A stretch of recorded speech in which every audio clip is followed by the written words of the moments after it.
Hola!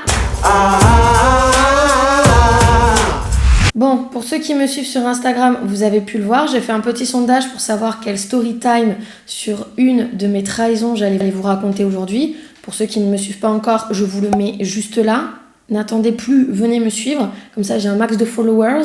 Et du coup, vous avez été beaucoup, enfin pour moi, à ma petite échelle, à avoir voté sur ce sondage-là, et vous avez choisi l'histoire Mon ex et mon ami. Sauf que cette histoire, si vous voulez, en fait, elle s'est durée sur quasiment 4 ans, donc je vais vous la faire en 2 parties. Parce qu'il y a eu la rencontre avec cet ex-là, toute l'histoire, et au bout de 3 ans et demi, il y a eu cette fameuse trahison. Et si je vous raconte tout là d'une traite, ça va durer à peu près 30 ans. Donc on va commencer par le premier chapitre, parce que oui, j'ai fait des chapitres, parce que je vous le dis, c'est vraiment très compliqué, je vais essayer d'être le plus clair possible.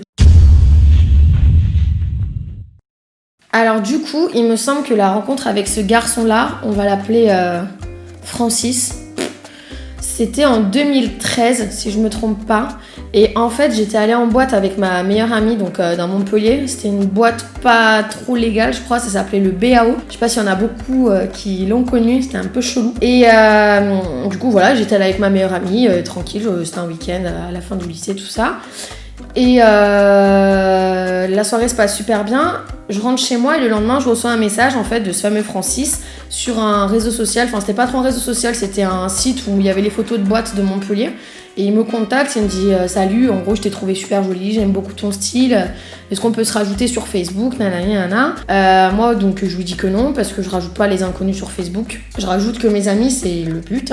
Et depuis, pas de nouvelles, donc il comprend, il me dit ok, pas de soucis, ciao. La semaine d'après, je retourne dans cette même boîte et il y avait eu une coupure de courant. Donc comme ça peut arriver souvent dans les boîtes où le son s'éteint, la lumière, tout le monde criait oh, enfin bref.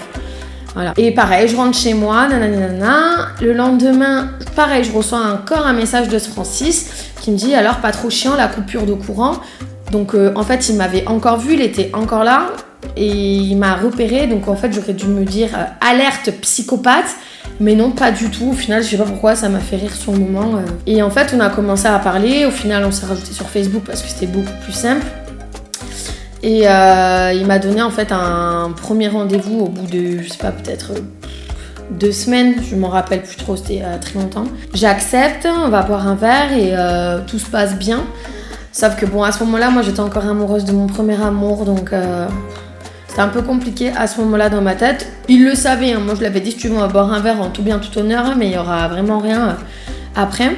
Parce qu'en fait, ma dernière relation, j'avais pas pu faire le deuil parce qu'on s'était séparés par message, tout ça, donc vraiment très compliqué. Et un jour, du coup, je vais récupérer mes affaires à mon premier amour, donc l'ex d'avant encore, et on peut parler, donc ça me permet à moi de faire le deuil. Donc cette histoire, elle est réglée, donc je rappelle le fameux Francis en lui disant bon bah vas-y, c'est bon, on peut se voir et peut-être penser à être ensemble ou quoi.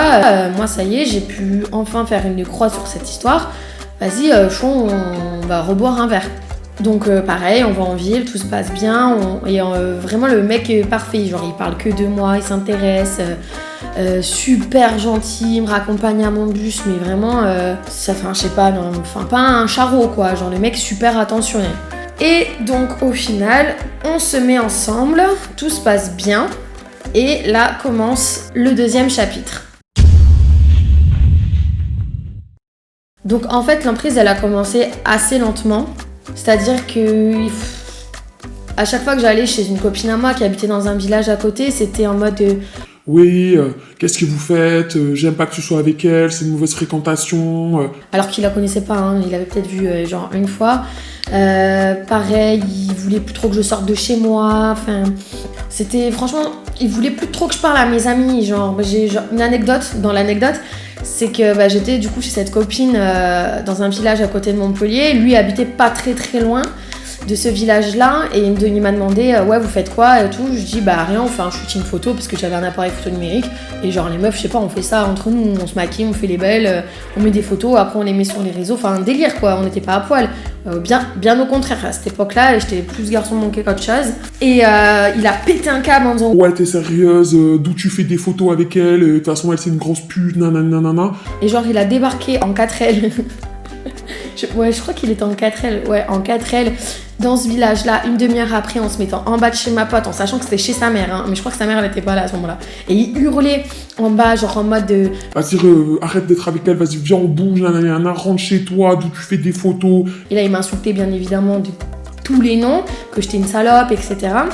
Donc moi, teubée, je me suis dit que c'était peut-être moi le problème. Donc j'ai commencé un peu à prendre mes distances petit à petit avec mes amis parce qu'ils me l'obligeaient, sans me l'obliger en fait. Je sais pas comment l'expliquer, c'était vraiment vicieux et genre moi je me sentais limite mal et je me disais que c'était pas normal de voir mes copines et tout. Après bon, il m'avait isolée déjà avec mes potes mecs, hein, il les avait tous supprimés, tout ça, enfin une dinguerie. Et donc là on a commencé à l'isolation. Et du coup, commence le 3e chapitre.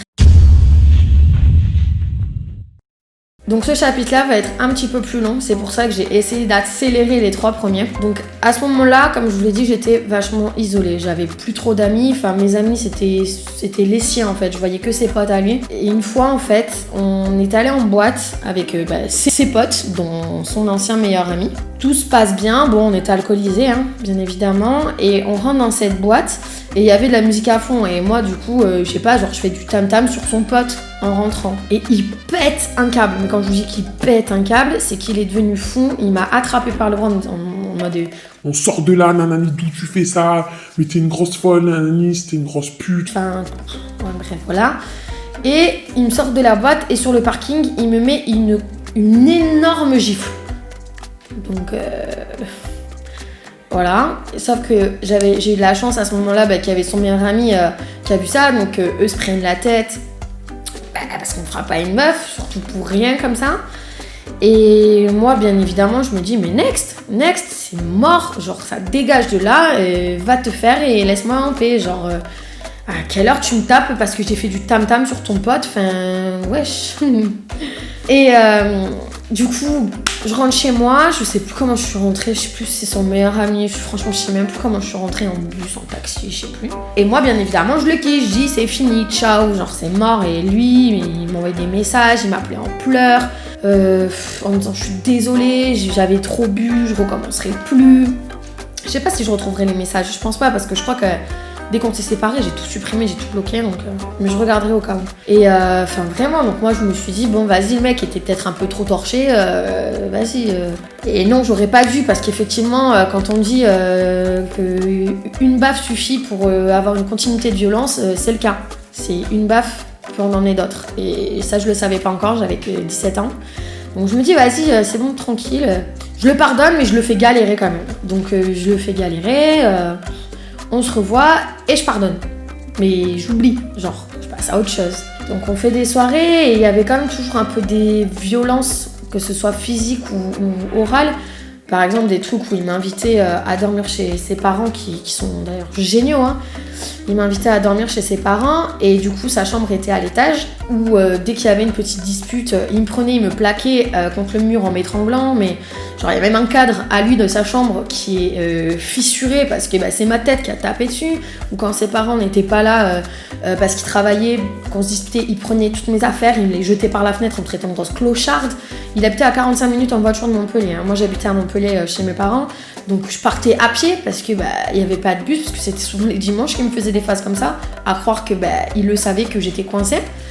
Ou ouais, des fois où à un moment en fait il fouillait tout le temps mon téléphone, mes réseaux, tout ça, et moi ça me rendait tellement ouf que je suis un peu devenue comme ça aussi, parce que de base je voulais pas être comme ça parce que je l'étais avec mon premier amour, je m'étais dit ça sert à rien d'être jaloux, possessive, mais en fait c'était tellement fou qu'il m'a rendue folle aussi. Donc moi je fouillais et à un moment il est allé prendre sa douche, donc j'ai regardé son historique sur Facebook et là je vois qu'en fait il était allé mater genre toutes mes copines, genre toutes les photos, genre il y avait des dizaines de photos de mes copines. Donc je lui dis mais pourquoi tu fais ça, pourquoi tu vas regarder mes copines, t'es bizarre frère. Et en fait il a retourné ça contre moi et pareil genre il me poussait, mais des délires où une fois on était à l'anniversaire d'une pote à lui et il m'avait pris dans la salle de bain et il m'avait genre jeté dans la baignoire, mais j'avais toute la cuisse violette le lendemain, mais un délire où tout le monde était choqué, où d'ailleurs on m'a pris, je suis partie, enfin il faisait des scandales, mais j'ai jamais vu ça. Et en fait il y a aussi un soir où c'est parti très très loin, où je crois que c'est une des seules fois où j'ai eu la peur de mourir. Mais genre vraiment. C'était...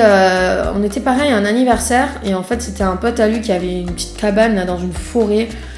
Pareil, en dehors de Montpellier, je sais plus trop. Hein. Ouais, ça, il avait une cabane. Et du coup, on était tous allés là-bas et je connaissais pas encore bien ses potes. Et à un moment, je le trouve plus. Donc, je le cherche et tout. Et il y avait une petite camionnette. Donc, je toque, j'ouvre et il était tout seul, donc avec plein de nanas. Et je lui dis, mais attends, t'es sérieux? Genre, ça fait une heure que je suis toute seule. Et toi, t'es avec des meufs que je connais pas. Alors que si moi, j'avais fait, genre, un dixième de ça... Mais j'aurais signé mon arrêt de mort en fait. Et du coup, il me dit vas-y, viens, on va parler et tout. Viens, on va parler. Et je dis ouais, vas-y, de ouf. Genre, après, je sais plus mon état, je crois que j'étais vénère, mais pas dans l'excès. Donc, on s'enfonce en fait un peu dans cette forêt. Et là, c'est grave parti en vrille en fait. Il m'a balayé. Il m'a genre roué de coups, à mettre des chassés dans les côtes, à me tirer par les cheveux dans la forêt. Moi à ce moment-là je sais plus comment ça s'est passé, je ne sais même pas combien de temps ça a duré en vrai. J'ai réussi à partir en courant, donc je suis arrivée à la soirée, donc j'avais la lèvre toute fissurée, je saignais, je devais avoir les cheveux comme ça et je suis arrivée en larmes en fait, en état de choc de ouf, parce que genre ce qui venait de m'arriver c'était une dinguerie, enfin j'ai vraiment eu très très peur. Et du coup il est arrivé et tout le monde est parti un peu en vrille. En me pétant un câble sur lui en fait, parce que j'avais expliqué ce qui s'était passé et ses potes savaient comment il était. Je vais pas dire qui, mais un pote qui était pas là, je sais plus, un pote à lui m'avait dit fais gaffe, déjà on l'appelle Docteur Mytho et c'est un mec chelou genre.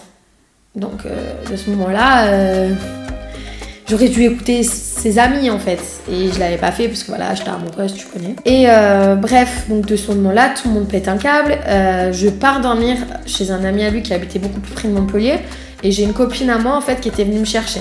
Donc j'étais partie dormir chez elle mais en mode c'était terminé. Même ma pote elle me disait mais c'est fini, je te laisse plus être avec ce fou. Enfin, c'est impossible. Et moi, j'étais déter. J'étais là, ouais, mais c'est mort. Si je partais pas, autant bien le mec, il me tuait, en fait. Donc, après, il était dans un état second. Donc, c'est vraiment ça qui m'a fait peur. C'est dans son regard, je voyais pas de peine. Alors que moi, je me souviens le supplier en disant, mais arrête. Et lui, il était déterminé, genre. Et pareil, le lendemain, c'était dit... Je suis désolée, t'es la femme de ma vie, gna gna gna gna. Et bien évidemment... J'y suis retournée. Donc ceux qui me connaissent peuvent maintenant peut-être comprendre pourquoi je suis un peu féministe sur les bords et que je déteste la violence envers les femmes. C'est un peu parce que je l'ai vécu. Et bref, je me remets avec lui. Il me semble qu'il y a eu encore une histoire où il a été violent et après il s'est arrêté. Du coup, la deuxième partie sera pour la semaine prochaine. Ce sera la plus croustillante. Celle-là, elle a été courte. Mais c'est parce que celle de la semaine prochaine, c'est... Là, déjà que c'est un truc de ouf, vous imaginez même pas la semaine prochaine. Genre, c'est la pire des trahisons qu'on m'ait faites de toute ma vie. Il y a celle-là et une autre qui sont à peu près sur la même échelle, mais celle-là, c'est une dinguerie. Parce qu'il y a des copines à moi qui vont intervenir, parce que du coup, après... ces violences-là, il s'est calmé. Je pense qu'il a compris qu'il fallait qu'il arrête. Parce que sinon, je partais réellement, malgré que j'acceptais toujours et que je pardonnais tout le temps. Donc, à la semaine prochaine. Ciao.